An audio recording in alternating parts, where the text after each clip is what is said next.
Hello everyone. आज की class है पर्सनालिटी से related.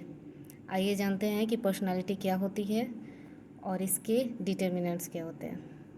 First of all, it is a psychophysical system. मतलब पर्सनालिटी क्या है, तो पर्सनालिटी हमारी बुद्धि, हमारी इंटेलिजेंस और हमारे बॉडी लैंग्वेज पे डिपेंड करता है। इट मे बी स्टेबल और डायनेमिक। मतलब क्या कि हमारी जो पर्सनालिटी है वो कभी कभी फिक्स्ड हो जाती है और कभी कभी डायनेमिक होती है, लेकिन ये सिचुएशन पे बेस्ड होता है। ठीक है।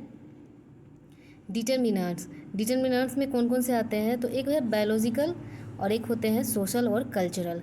बायोलॉजिकल में क्या होता है, हमारा फिजिक, इंटेलिजेंस, नर्वस सिस्टम। जब हम छोटे होते हैं तो हमारा फिजिकल स्ट्रक्चर जो होता है वो अलग होता है, अलग शेप्स होते हैं। जैसे जैसे हम बड़े हो जाते हैं तो उसमें बदलाव आता है। ठीक इसी तरह हमारी बुद्धि में भी उम्र के साथ ही बदलाव आता है। कैसे? हम छोटे से होते हैं तो हमारा काम होता है बस खाने से और खेलने से, लेकिन जैसे जैसे हम लोग धीरे धीरे बड़े होते हैं तो हमारा बुद्धि विकसित होता है और हमें पता चलता है कि नहीं, इससे बाहर भी कुछ है, हमें पढ़ना है, हमें कुछ करियर बनाना है। तो इस तरह से ये भी पर्सनालिटी चेंज होते रहती है। नर्वस सिस्टम, बचपन में कुछ और तरह के हार्मोन्स होते हैं, धीरे धीरे हम लोग बड़े होते हैं तो हार्मोन्स में बदलाव आते हैं, नर्वस सिस्टम हमारा चेंज होता है। इसी तरह से अब आगे देखिए सोशल और कल्चरल। सोशल और कल्चरल क्या होता है, तो इसमें effect of group, family and neighbour हो जाते हैं। सबसे पहले हम चलते हैं फैमिली। फैमिली में क्या होता है कि जिस तरह का हमारा फैमिली बैकग्राउंड होता है, कुछ लोग की फैमिली होती है जो ज़्यादा इमोशनल होती है, तो हमारे पे भी इफ़ेक्ट पड़ता है कि हम भी इमोशनल टाइप हो जाते हैं। कुछ होते हैं कि उनके फैमिली में ज़्यादा तनाव होता है, कुछ एग्रेसिव टाइप के होते हैं, तो हमारी बुद्धि भी उसी टाइप की हो जाती है। ठीक है।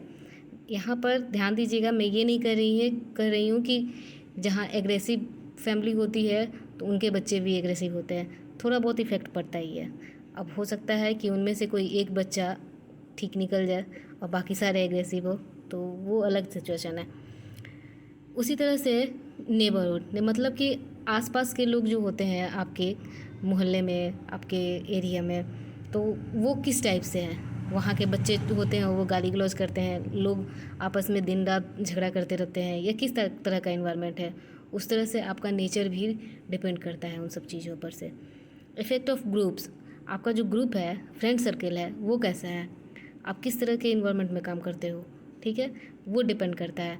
कुछ झुंड आपने बहुत जगह देखा होगा कि कुछ बच्चों का झुंड होता है, ग्रुप होता है, वो आपस में गाली गलौज करते हैं और उसी में वो खुश रहते हैं, तो उनकी आदत भी वैसे ही बनी हुई है। और कुछ लोग हैं जो एजुकेशन की बातें करते हैं, वो अपने स्कूल्स की बात करेंगे, कुछ इंटरेस्टिंग, कुछ क्रिएटिव माइंड वाले होते हैं, तो वो डिपेंड करता है ग्रुप पे। ठीक है। आई होप आप सभी को समझ में आया होगा। Thank you so much.